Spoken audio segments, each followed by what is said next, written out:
section 2-3, writing equations of lines. So first off, our first equation we're going to deal with is the point-slope form. So remember from the last two sections we've done, if there is a subscript with your x and y, that's just going to be an ordered pair. So when you have your ordered pair, we are substituting in your y value here, x value here. And from our last section, section 2, m is our slope. So we're going to use this equation to write equations of line that pass through some points. So first off, notice it's called point slope. That's because we need a point, we need a slope.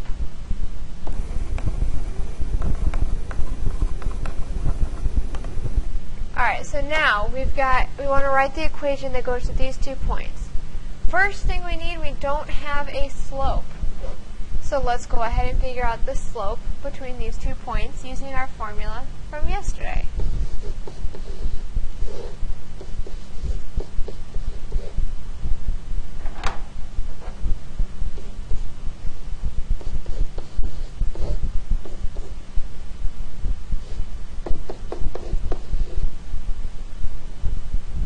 Now, we want the equation of the line passing through these 2 points.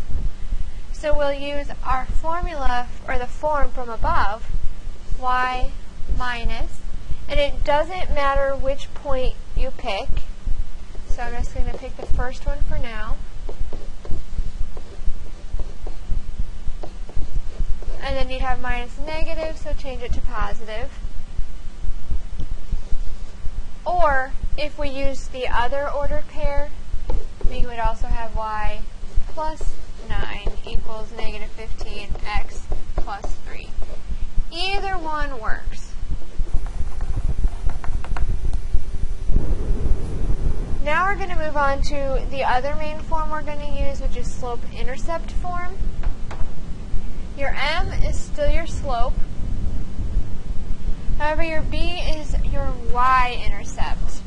Notice it's called slope-intercept. That's because we need our slope and our y-intercept. So now we're going to write an equation, and we want our end answer in slope-intercept form that goes through these 2 points. Also notice up here, the key thing with this form is your y value, or your y is alone. That's the key for slope-intercept, to remember how to get to that point. So once again, we need our slope.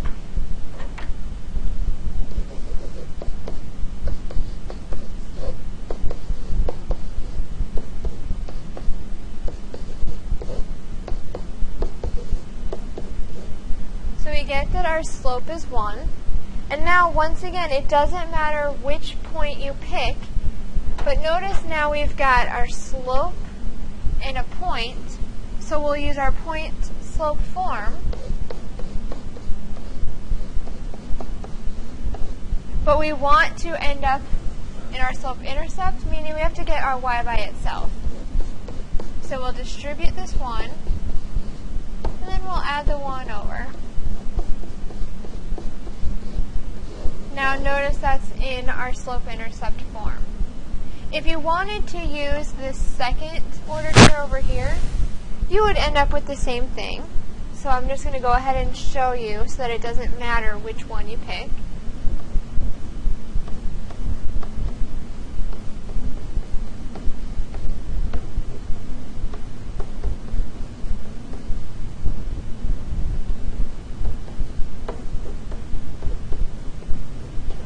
Notice these are the same, and that's because it doesn't matter which ordered pair you pick.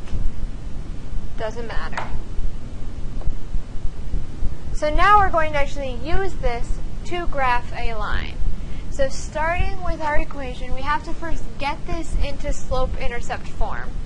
So once again, that means we have to get our y by itself. So let's subtract over our 3x. And I'm going to write this 3x first, because if you remember, we need it to be y equals mx plus b, so that x should be first. We still need y by itself, so we'll divide everything by -5.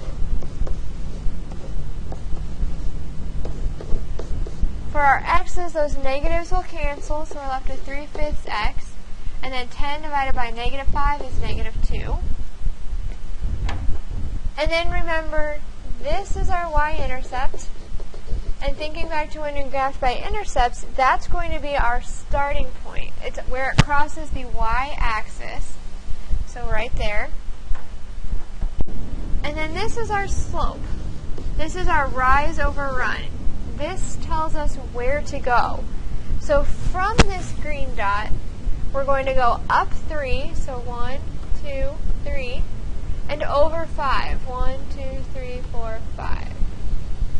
And then we're going to connect these 2 points.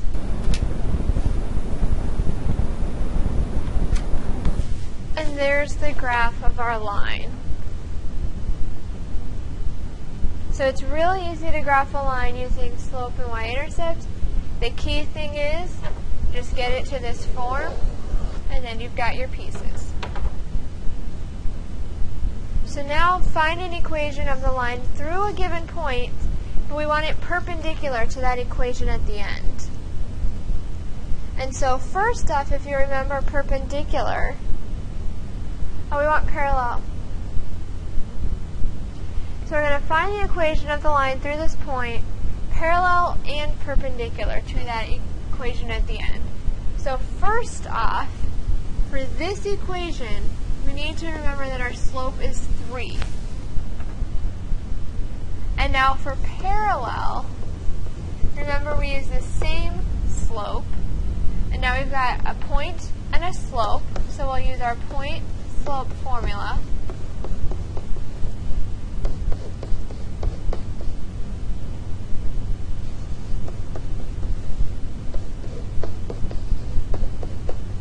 So there's the equation of the line parallel.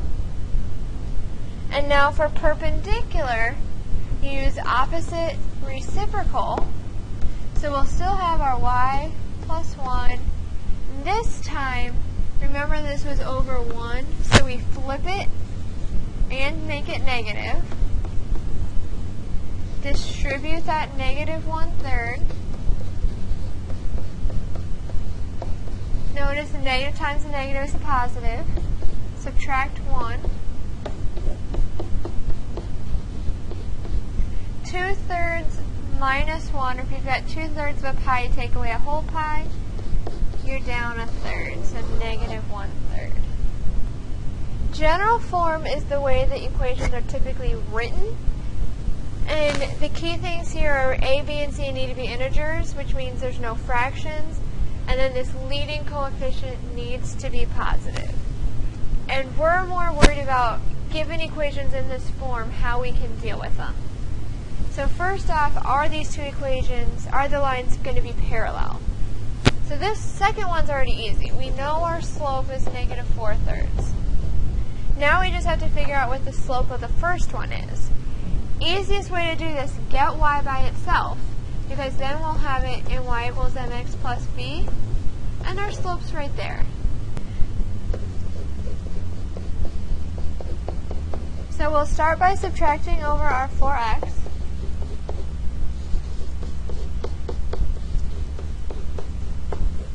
And then we've got to divide everything by 3.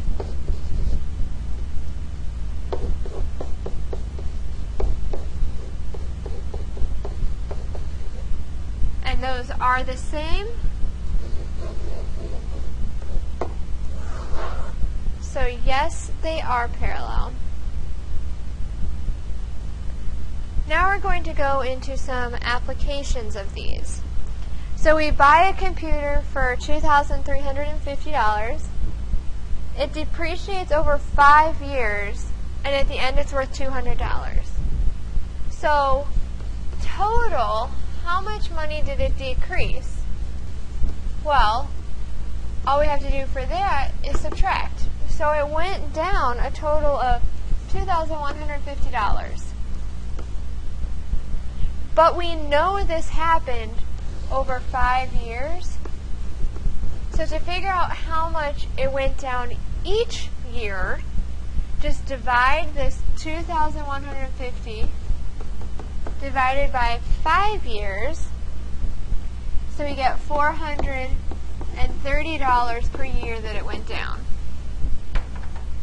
So how we're going to use this is our value is going to be how much we started with. It started at $2,350, but it's going down $430 a year. So each year it goes down $430. And that's why we wanted to know how much per year, because now, no matter how many years it asks for, we can go ahead and plug that in for our y, and we'll have our amount ready to go.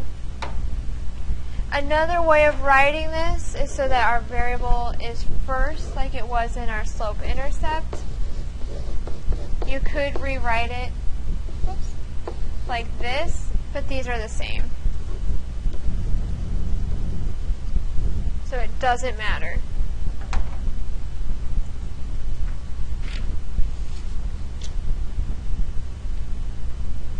Alright, so now, same idea. We're going to just use our logic here to get through this problem.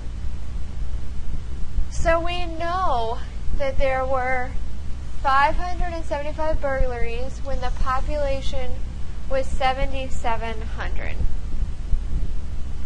So that is our first ordered pair.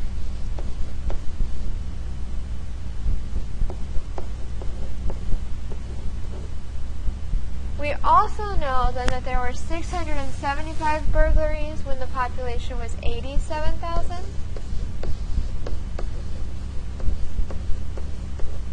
So we need to figure out how many burglaries there were per year. And then we can come up with our equation and use this to figure out how much it would be when the population's 110,000.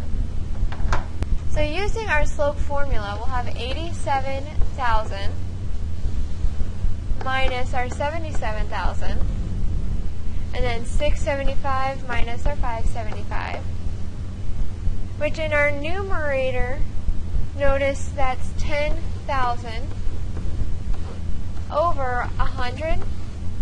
Divide them both by 100. So this is 100 over 1. And notice this was our population over the burglaries.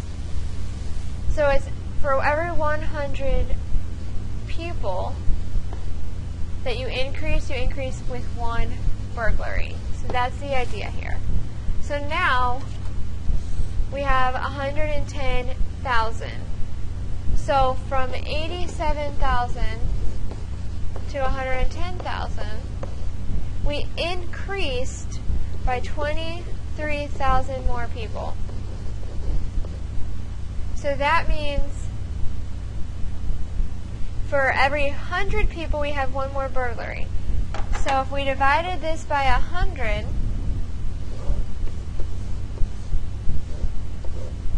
we'll get this 230. So that means there will be 230 more burglaries.